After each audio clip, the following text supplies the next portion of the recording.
हेर्नु न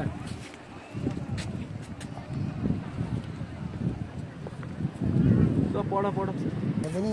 यता हटाल्नु नआउँछ नि के भन्नु माथिबाट जाँदा लामो पर्छ बोटले तानेर त्यो जाने हो नि त केही भएन हेर्नु न केही फरक पर्दैन ओके यो गभर्मेन्टले राखिदिएको गभर्मेन्ट बसेको ट्रेन